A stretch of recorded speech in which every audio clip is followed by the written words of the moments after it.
சில குட்டீஸ் வாங்க நம்ம இந்த வீடியோவில் பேஜ் நம்பர் 10 தான் வந்து பார்க்க போகிறோம். நீங்கள் எடுத்துக்கங்க. இஞ்சு குட்டல் ஆ ஞா, இல்லு குட்டல் ஏ லே, மேம் கூட சேர்ந்து சொல்லுங்கள். இரு குட்டல் ஐ ரை, ஈ குட்டல் ஈ ஈ, இழு குட்டல் ஊ ழூ, இங்கு குட்டல் ஏ ஞே, இரட்டை கொம்பு ஞே, இவ்வு குட்டல் ஆ வா, இரு குட்டல் ஊ ரூ. ஓகேவா?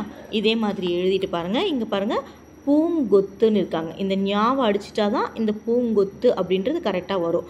அப்போ இல்லு குட்டல் ஏ லே, இங்கே எங்கே இருக்குன்னு பாருங்கள். லே நீங்களும் கேன்சல் பண்ணிடுங்க. கேன்சல் பண்ணிவிட்டு மீன் தொட்டி வருதா? எழுதலாமா? Me in though it D, மீன் தொட்டி. அடுத்து பாருங்கள், இரு குட்டல் ஐ ரை, எங்கே இருக்குது? இங்கே இருக்குது ரை. அதுக்கப்புறம் ஈ குட்டல் ஈ ஈ, கேன்சல் பண்ணிடுங்க. பௌர்ணமி, பௌ இர் நா மீ, பௌர்ணமி. ஓகேவா? அடுத்து பாருங்கள், இழு குட்டல் ஊ ழூ, இங்கே இருக்குது பாருங்கள். கேன்சல் பண்ணிவிட்டு மயில் தோகை எழுதுவோமா? மா ஈ இல், மயில். சாரி மேம், இப்போ ஒத்த கொம்பு போட்டுட்டேன், ரெட்டை கொம்பு தான் வரும் இல்லையா? மயில் தோகை, தோ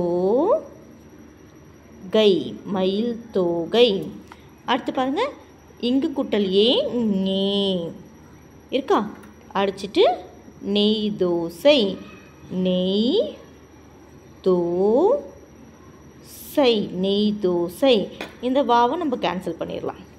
அடுத்து பாருங்கள், போ ரூ இருக்குது. நம்மளும் இங்கே இரு குட்டல் ஊ ரூ பார்த்தோம். அப்போ ரூ வேண்டாம். பொன் வண்டு, போ இன் வா இன் டு, பொன் வண்டு. ஓகேவா? இதே மாதிரி நீங்களும் அழகாக எழுதிடுங்க. எழுதிட்டு அழகாக டிக் வாங்கிக்கோங்க. தேங்க்யூ.